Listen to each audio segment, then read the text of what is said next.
Our investigation started after hearing from this man. I found this job on Craigslist. Aaron Williams was hired to be a delivery driver for Charlotte-based Lettuce Carry. Delivering groceries to people's homes. He told us he had concerns, starting with where the company was getting some of those groceries. If Lettuce Carry didn't have what a customer wanted in its warehouse, drivers would stop at Harris Teeter. But before going in, Williams says managers suggested a wardrobe change. When we get in front of this store, I'm getting ready to jump out the van, but he tells me, no, hold on, take your shirt off first. But Williams says what was even more troubling is what happened once they left the store. He says items they just bought were rewrapped to get rid of Harris Teeter logos, including things like fish. It's just get in the back, unwrap it, rewrap it, and put it back in the bag that it belongs to. We began watching Lettuce Carry drivers over a 6-week period from late February to mid-April. Scan your first item. We saw a lot of shopping inside Harris Teeter. Do you have any coupons? But before the driver went in, the shirt came off. Went back on as soon as he came out. This is the main warehouse. We went to Lettuce Carry to ask some questions. When they show up at a Harris Teeter or whatever grocery store it may be, do they take off your shirt? They did, yes. They did. Ray Schmidt says it was for competitive reasons. He says he didn't want customers to see their logo inside the store. But that kind of mentality just kind of kept carrying over to where it's like it just became almost like a habit. Please place the But what item about the purchases made inside the store?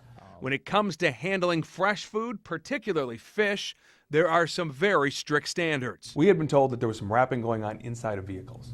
Okay. Now, if it happened inside the vehicle, that is not our protocol. That's 100% stated. Schmidt says the items were supposed to be brought back to the Lettuce Carry warehouse to be packaged. He's back at the van now. On several occasions, after shopping, we saw drivers climb into the back of the vans.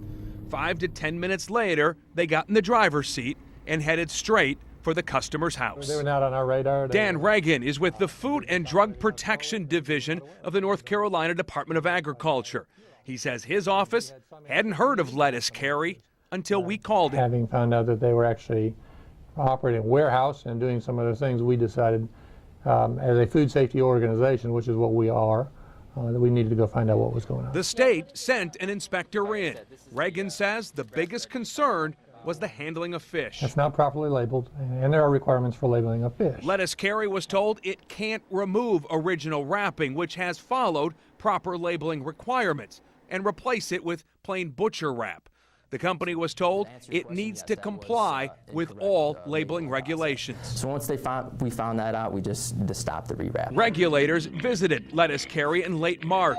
We placed an order for delivery a couple weeks later to see if the relabeling had stopped. We asked for lots of things, including fish. They did pick up your fish from Harris Teeter. It was clearly from Harris Teeter. I'm actually a little bit excited you guys came, because you guys are going to point out any flaws that you see. They're going to get fixed the next day. And as of right now, the company has stopped offering fish until it works out a deal with a supplier. Are you 100% confident in all your procedures now, that everything is being followed as it should?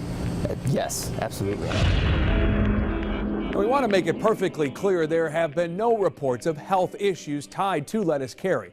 State inspectors say the regulations need to be followed so none pop up. Also, Lettuce Carry was upfront with us about its desire to make sure it's following all the rules. Molly?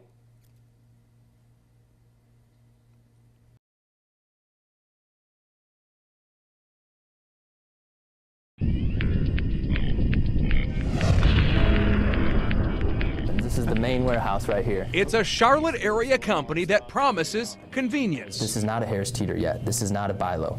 This is a startup company. Your groceries delivered to your front door.